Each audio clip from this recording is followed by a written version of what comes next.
Well, good evening, ladies and gentlemen. Very nice to see you all again. This you'll be devastated to hear is the last lecture I'm going to give on royal palaces in my series that started off in the Anglo-Saxon period and has now finally reached its culmination in the final years of the 17th century. We've seen how the palaces of monarchs were much more than residences. These were the places from which England and then Britain was ruled. The very person of the sovereign was the source of all power, and therefore the sovereign's house was quite literally a power house, a place inextricably linked with the exercise of power and the business of government. But after the death of Charles II, there began to be some quite big changes.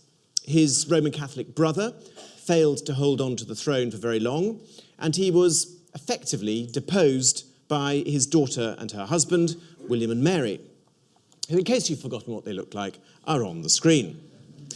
The basis of William and Mary's rule was entirely different from Charles II's. They were monarchs by invitation of Parliament and not only by hereditary and divine right. And this change had, I will argue, profound architectural consequences. Consequences that were immediate and that were very visible. And the point of this evening's lecture is to describe how those changes came about.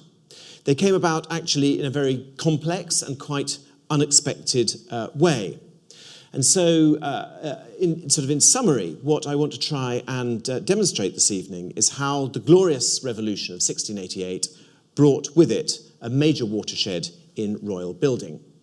Now, obviously, I will be talking a little bit about Hampton Court, about Kensington Palace, about Whitehall Palace, but I'm also going to be spending quite a lot of time talking about William III's residences in Holland. Now, I am guessing that you will not be quite as familiar with these as you will be with the buildings in England. So I'm going to spend the first 15 minutes of my lecture this evening explaining a little bit about William and Mary's life in the Low Countries. And what I'm going to do is begin with a quick survey of the houses that William of Orange inherited when he became stadtholder of the Netherlands in 1672. And for each of these buildings, I want to describe what he inherited and then explain briefly the changes that he made to these houses before he became King of England. And very broadly speaking, there were two periods in Holland in which William concentrated on architecture. And this is an important point because, of course, William was fundamentally totally obsessed with war. What he wanted to do more than anything else was fight and beat Louis XIV. And so these brief periods where he's interested in architecture are quite important. The first period when he's architecturally active was immediately after his marriage to Princess Mary. Now, of course, you all know this, but just going to remind you, Princess Mary was, of course, the daughter of James, Duke of York, the niece of Charles II. And in this phase, after his marriage, he enlarged houses, making rooms or suites of rooms for his new wife. So that's the first phase when he's interested in architecture. The second phase is after the death of Charles II in 1685, when William and Mary quite clearly became next in line to the throne of England after James. And William's court, such as it was swelled by English visitors, and his palaces were enlarged and made more magnificent, both to entertain all these guests, but also to reflect his increased status. But just before I plunge into the buildings themselves, I want to make an important point, which is just as the court of Charles II of England was obsessed with the fashions of Louis XIV's court, so was the House of Nassau in the Netherlands. As early as 1634, an English visitor to The Hague, was to write, and I quote, "The ladies and gentlemen here are all Frenchified in French fashion." William, as much as his grandfather, occupied a world in which the predominant cultural influences came from the court of France. And thus, both the English and the Dutch courts sought to emulate the same styles and the same fashions. The difference, as we shall see, is how they were applied to the organisation of space in the royal palaces. So, bearing in mind my introductory points, let's turn to have a look at the buildings. Well, first we have the stadtholder's quarters at the Binnenhof at The Hague. Anyone who's been to The Hague will know this. This has actually been much altered since William III's time, but it's a nice photograph of it. Gives you an impression. This was the seat of government. In English terms, if you like, this was the equivalent of Westminster and Whitehall. And it was very much recognised as such by English travellers who came here. And here at the Binnenhof was a long range here of rooms containing 2 suites of apartments, one above the other, one for the stadtholder and the other for his consort. They'd been extended and redecorated in 1632-4 by Prince Frederick Henry, and William extended them further by a block here on his marriage to Mary in 1677. In this new block, there were a small number of reception rooms and a dining room, as well as a bedroom and some closets. And those of you who've been to the Rijksmuseum and been to it before its wonderful restoration, you may remember this incredible ceiling, which used to be in the rooms, the William and Mary rooms, which is the ceiling, in fact, of Mary's bedchamber in the Binnenhof that was erected by William in 1678-9. So this was the ancient and governmental seat that William lived in. Now, the other ancient Nassau residence was at Breda. And here is the castle at Breda, the ancestral, or if you like, the dynastic seat of the Nassau family. As you can see, it's a massive, square, moated castle. It was begun in the 1530s, so in Henry VIII's reign, but it was left incomplete. And what's interesting about what happens at Breda is that the increased status given to William on the death of Charles II spurred him on to complete this building that was never really quite finished. And here at Breda, he created the only building that the English visitors coming from the English court might have called a palace. It, with Honselarsdijk, which I'll talk about in a moment, was the only place to actually have a throne and a throne room. This is very important because, of course, you have to remember that the stadtholder was not a king.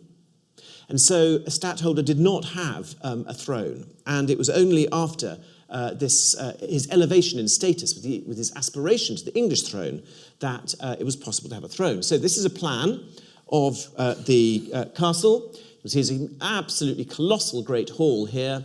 You then went through a series of antechambers to a presence chamber, which is where this throne was seated, bedchamber, dressing room, a cabinet, some back stairs, and a little private dining room. This was essentially a suite of royal apartments built in the English style. And this whole setup here was created after 1685. William furnished these new rooms with dynastic portraits of his ancestors, and with antique tapestries and antique furniture. All of this was about emphasising his lineage and creating the effect of an ancient family home.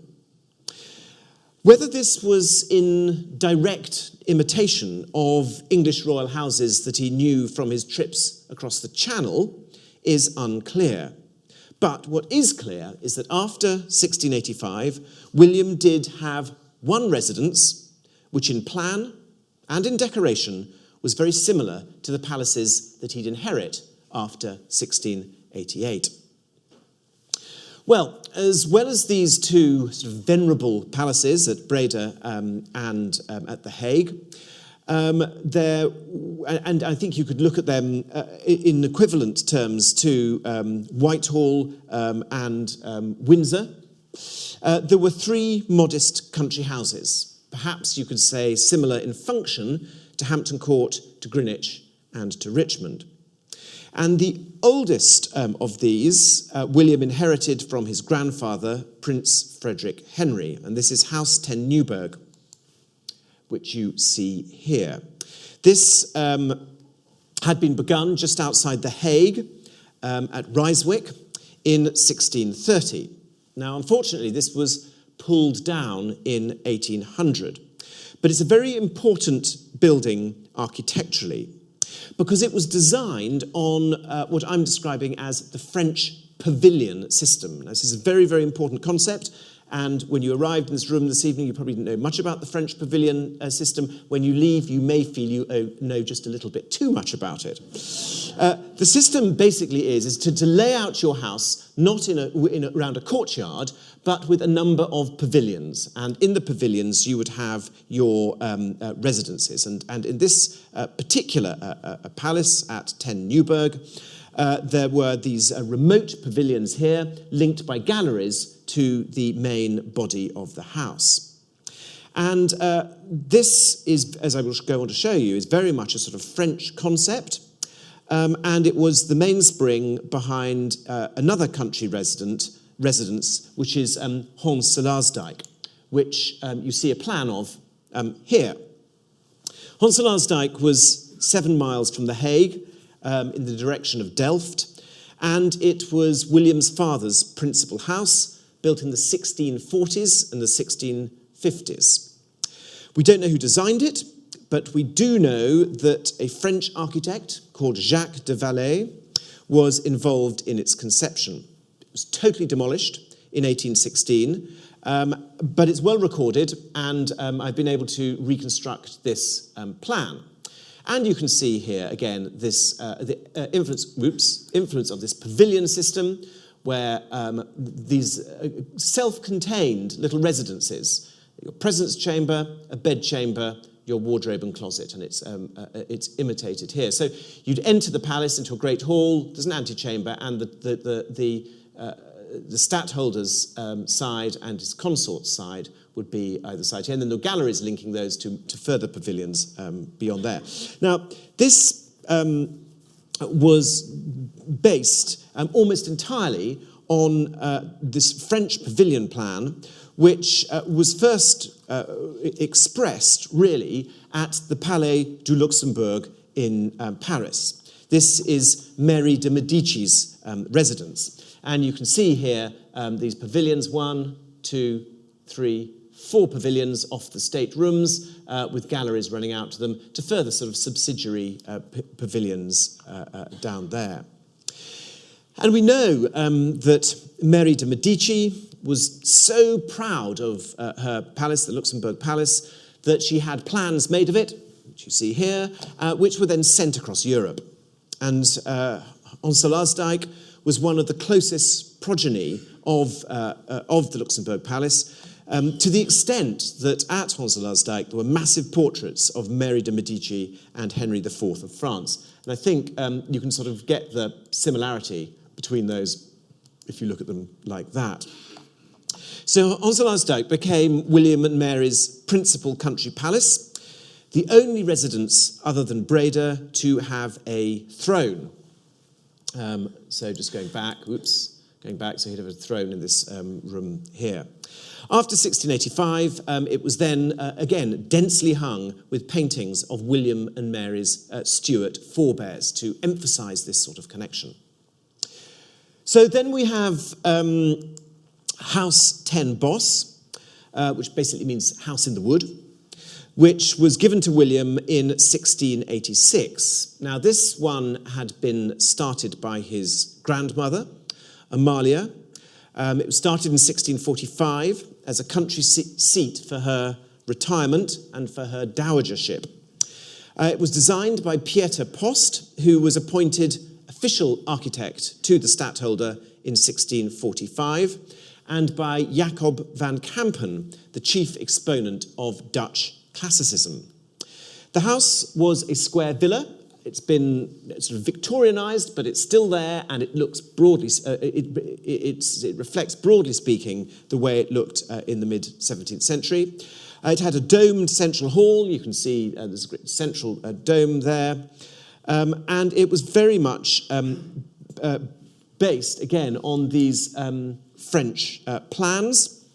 Here is the central hall, which was and is incredibly elaborately painted, with a great sort of celebration of the Orange family, a bit like the way the banqueting house in Whitehall here in England was painted, the ceiling was painted in celebration of the Stuart dynasty. So it was a sort of celebration of the dynasty painted in this hall. And then you had effectively two pavilions, one here, 3 rooms, entered 1, 2, 3, with a little closet at the end, either side.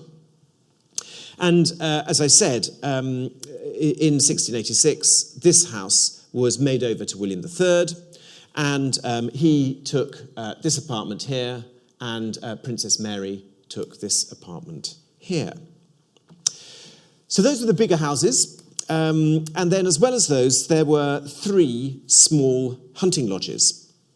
Now, William, when he wasn't fighting Louis XIV, was very, very keen on hunting. I mean, he was actually an obsessive hunter. Despite having an incredibly bad back, he would go out in agony in the days before paracetamol and hunt and hunt and hunt. The best hunting was quite a long way from these big residences near The Hague, about 70 miles away. And so he created 3 hunting lodges from which he could have these energetic hunting trips. 2 of these we know very little about. One was at Dieren, which you see here, a lodge he'd inherited from his father. The house had been built in the 1640s. He spends quite a lot of time here, spends quite a lot of money in the gardens, but we don't know really very much about it. The other significant hunting lodge was Sosdijk, which was acquired by him in 1672, and it was rebuilt by him, incorporating remains of the original house. But I'm not going to talk about those. The most significant of these, and the most important one, was Headlow. Now, Headlow was quite close to Dieren. It was purchased in 1684, but it was designed to be a lot bigger. And crucially, and this is the thing that's very interesting about Headlow, it was built from scratch. Unlike these ones, which were just extensions of existing houses, this was William's chance to build exactly what he wanted. And, true to form, he turned to France.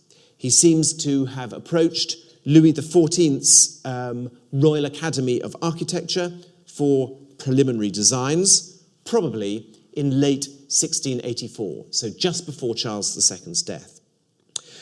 We don't know what the French Academy of Architecture sent to William, but we do know that he handed the task of supervising the work, and no doubt designing the details, to Jacob Roman.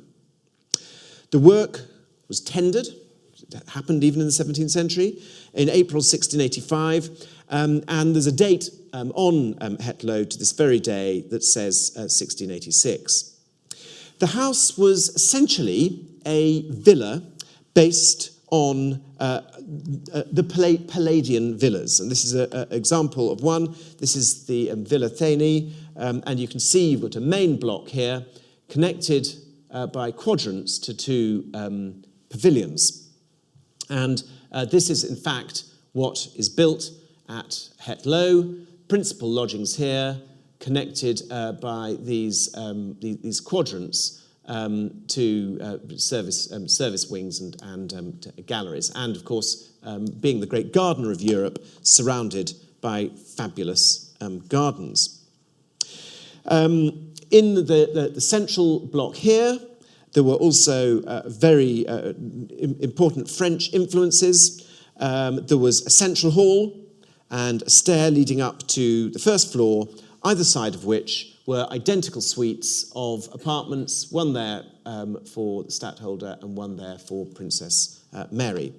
It was neat, it was symmetrical, it was compact.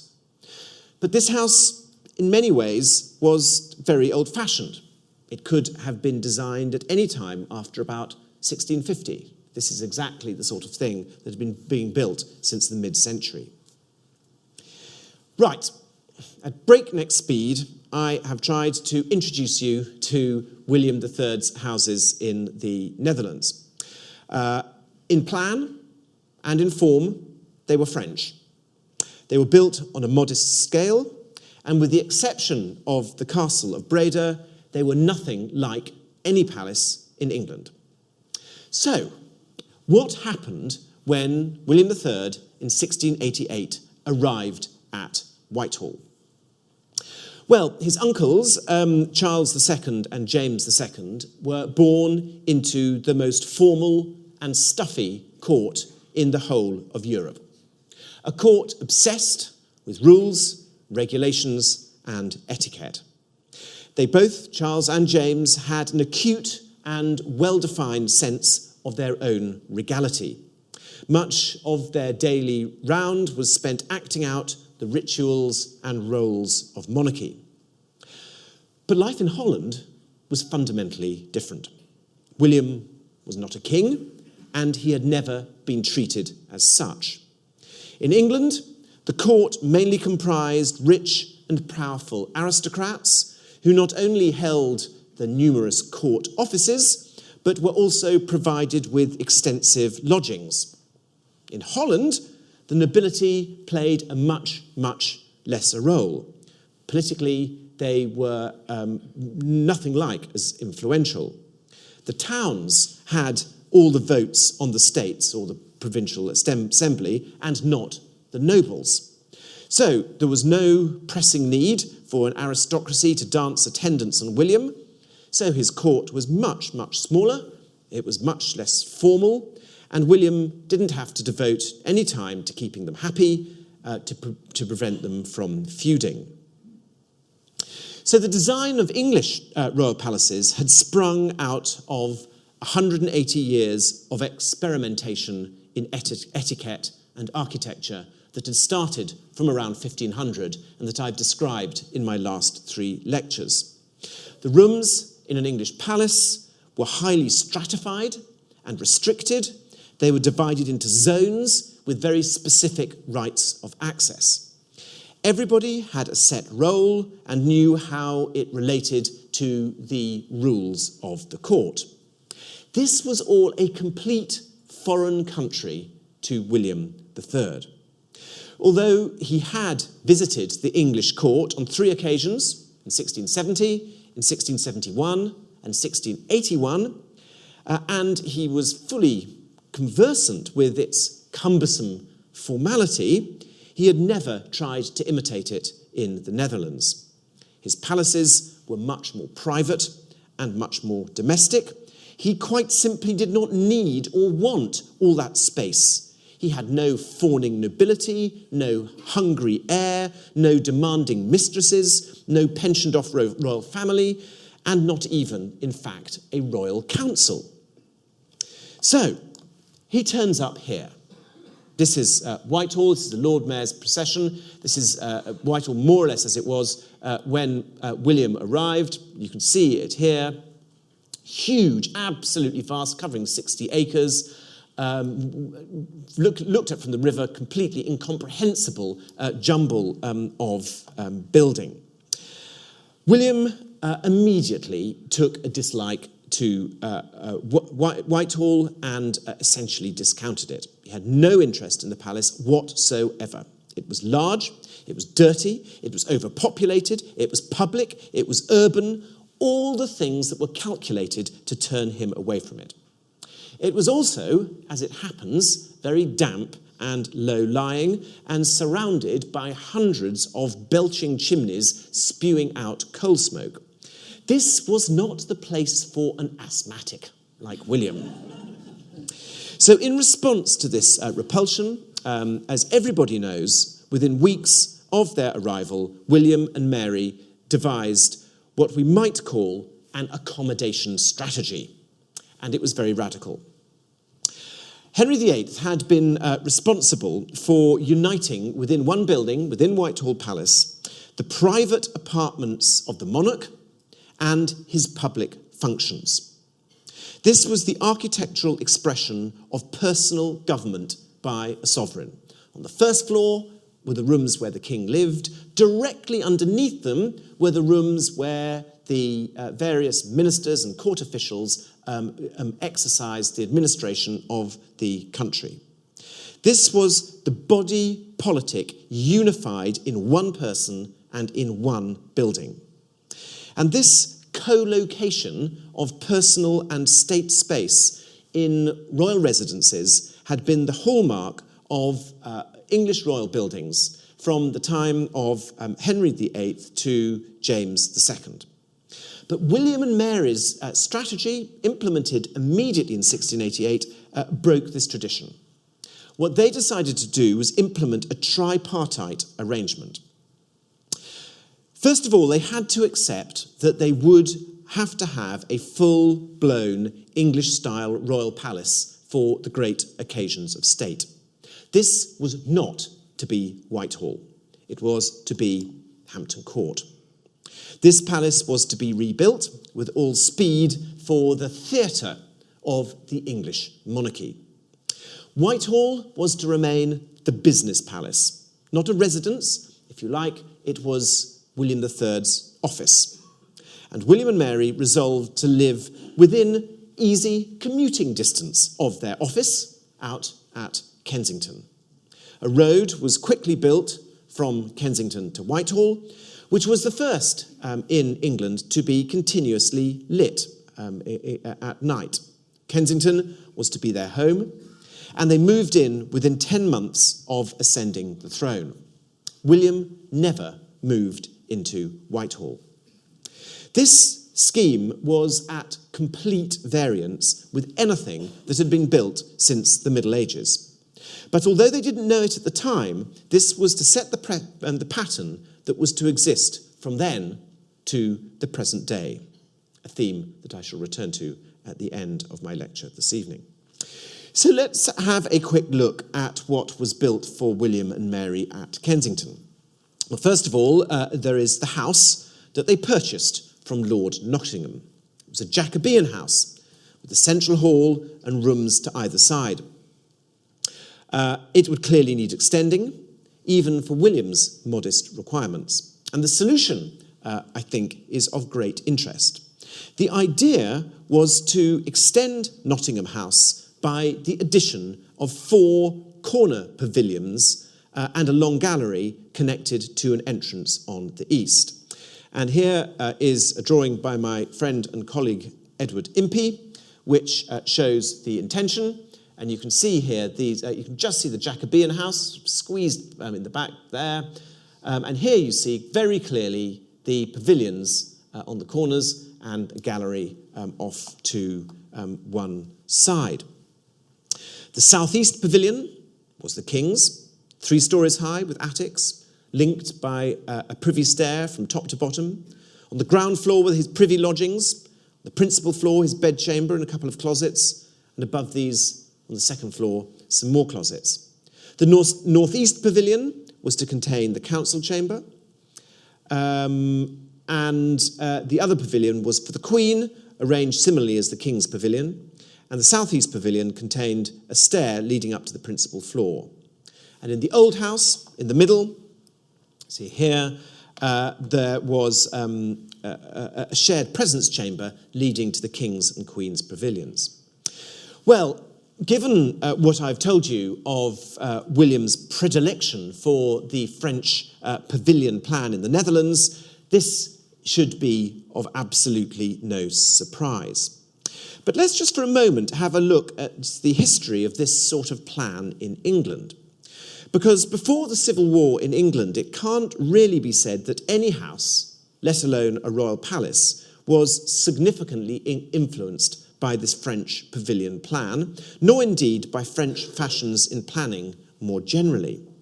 However, we do know that the Office of Works, or at least surveyors attached to the Office of Works, were interested in what was going on in France. In the architect and draftsman John Thorpe's papers, there is a plan, sketched out in his own hand, of the Palais de Luxembourg, dated 1621. But the first attempts to design a French pavilion-style building were undertaken by John Webb for Belvoir Castle in the 1650s. But these plans actually came to nothing. What was started, unlike Belvoir, was Webb's plan for the Queen's House in Greenwich, which you see there.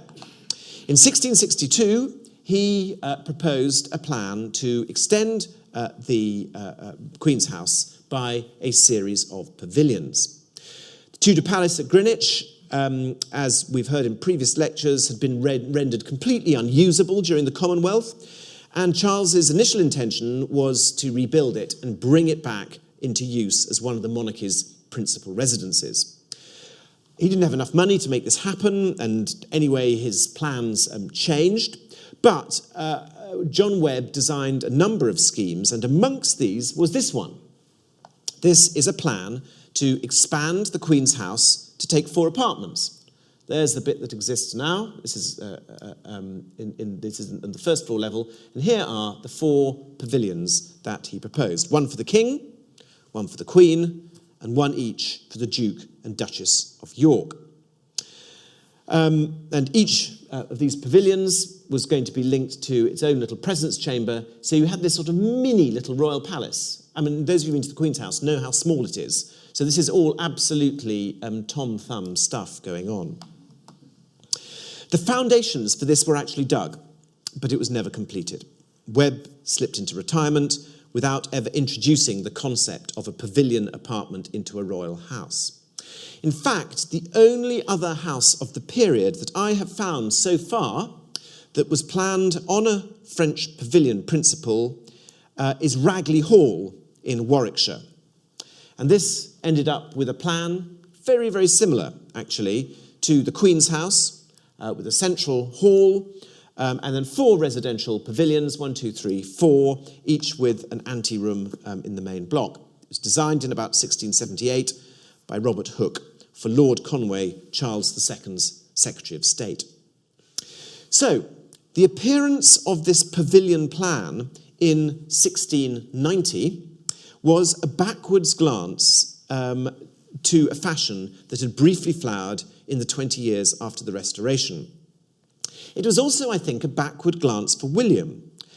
The inspiration for Hampton Court had been the finest modern building in France, the Louvre. And for many courtiers, building at Chatsworth or Petworth or Thoresby, the inspiration was the same. But William had stuck to what he knew and what he liked, this French pavilion plan. So why the divergence? Well, the answer, I think, is quite simple. Hampton Court came straight out of the English Office of Works.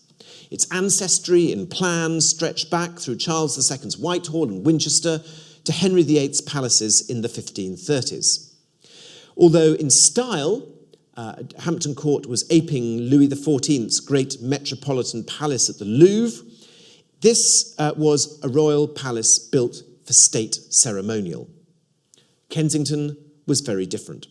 Its ancestry lay in Holland, and its purpose was to be a private residence, modest in scale and in function. But who designed it? Well, I'm going to suggest that although the Office of Works built Kensington, hands other than Christopher Wren's were involved in its design. And this claim needs to be seen against 3 points. The first is that at the time Kensington was being designed, Wren's office was at its busiest and its most successful. All the drawings for royal commissions and most of the drawings for St Paul's Cathedral were actually in the hand of Nicholas Hawksmoor. Wren may have been setting the overall parameters for these buildings, but his assistants were definitely undertaking the design work. Secondly, we don't actually have any drawings for the initial phase of work at Kensington, despite the fact that all Hawksmoor's design studies for Hampton Court have come down to us. Moreover, and I think this is very important, there are no payments in the Office of Works accounts for his design work, as there are at Hampton Court. So, Hawksmoor would have been designing it, there are no drawings surviving, and there are no payments to him. And thirdly, we know that the design of William's houses in Holland and England were all mixed up. Designs and models were prepared wherever William was, and they were sent backwards and forwards. So, for instance, we know for certain that in December 1700, while William was staying at Hampton Court, his joiner, Charles Hopson, arrived bearing a model he had made of the staircase at Headlow. So he was in England, he was worrying about his buildings in Holland. When he was in Holland, he was worrying about his buildings in England. So what I'm saying is that there isn't any evidence to show that the English Office of Works designed Kensington, although quite clearly it built it. And that the design in the fevered years of 1689 to 94 took place on both sides of the Channel. Because, you see, I think the overall design of Kensington was actually sketched out by William's Dutch architect, Jacob Roman. So I'm just going to talk about this a little bit because this is quite important. William only undertook one significant architectural work in Holland after he became king. Between 1691 and 1694, he decided to extend and improve Headlow to reflect his increased status now as a crowned monarch. In considering how to extend Headlow, the thing that was freshest in his mind was Kensington. And in fact, Kensington provided the model.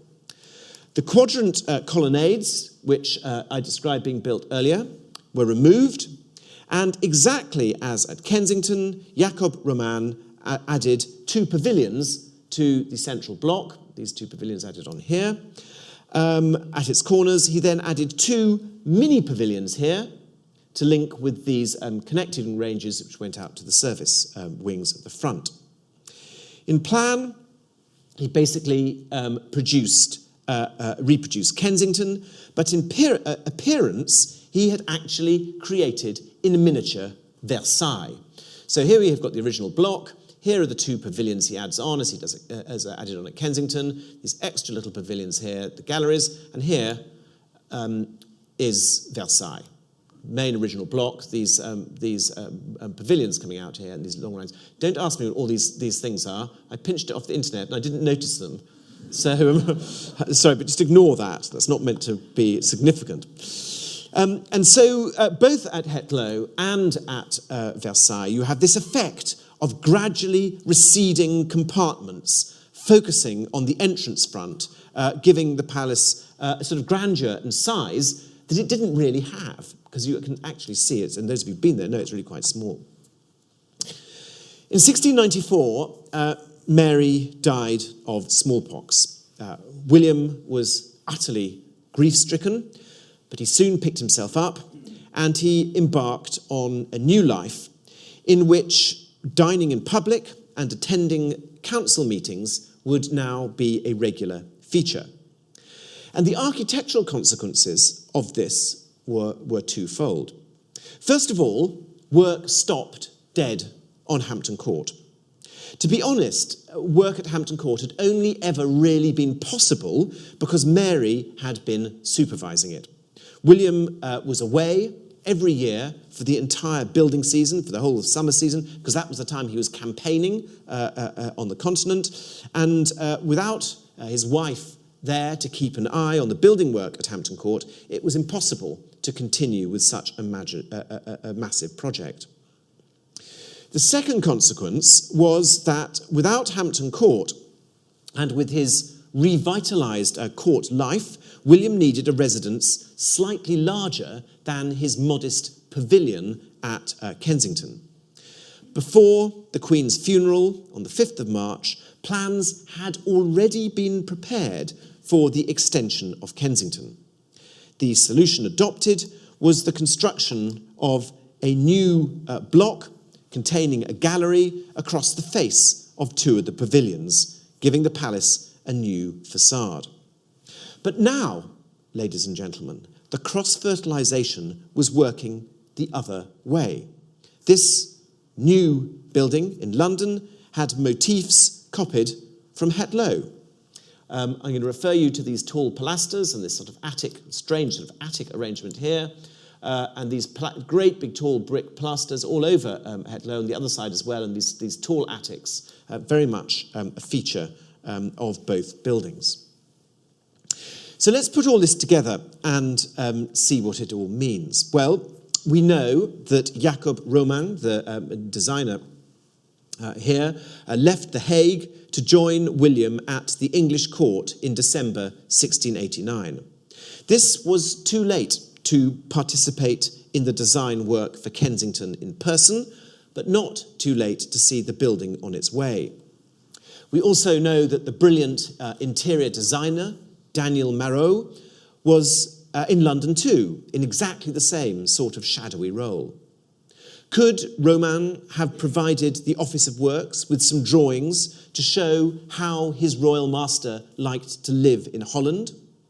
Well, I suggest that this was probably very likely.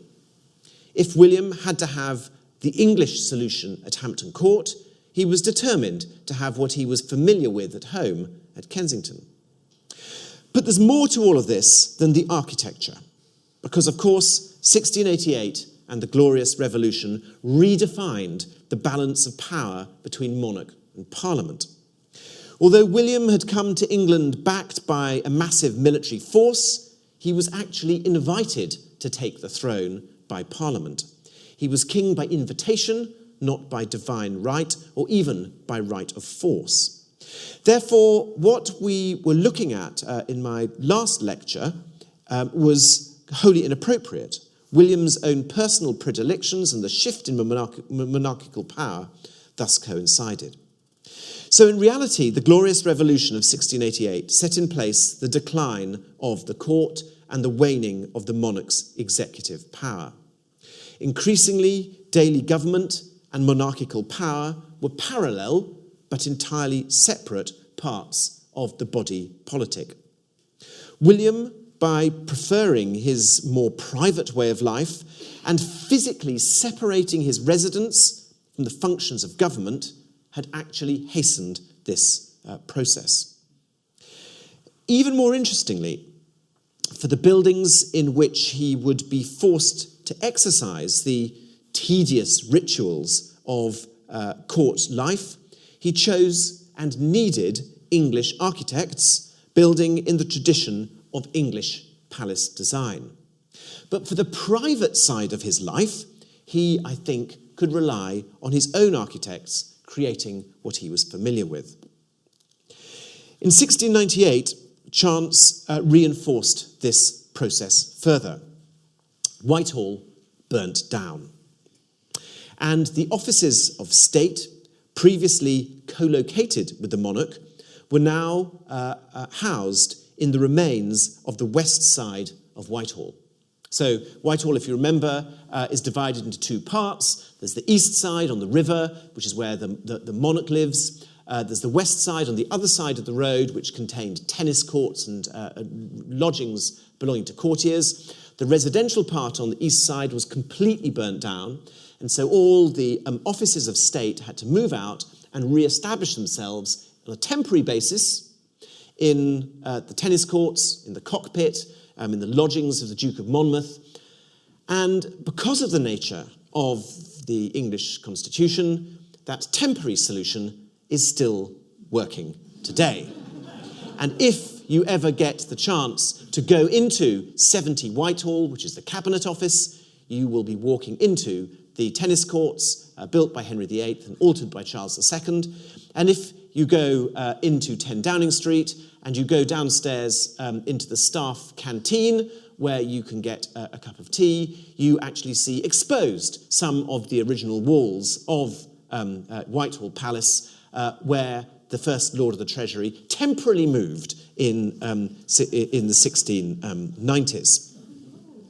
So this, of course, was not realised immediately by William III, and in the first months after the fire, William proposed a small suite of royal apartments in what is in fact now the Cabinet Office. But they came to nothing.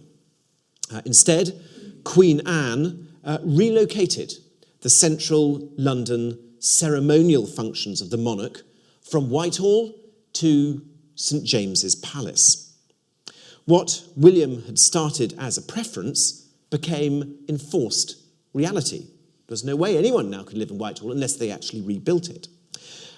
Queen Anne never lived in the same buildings as her ministers. Government had slipped out from under the apron strings of monarchy and had come of age. Kensington, meanwhile, I'm afraid, was doomed to failure. It could never, without a massive extension, be a palace for an English king. It simply didn't have the appropriate accommodation.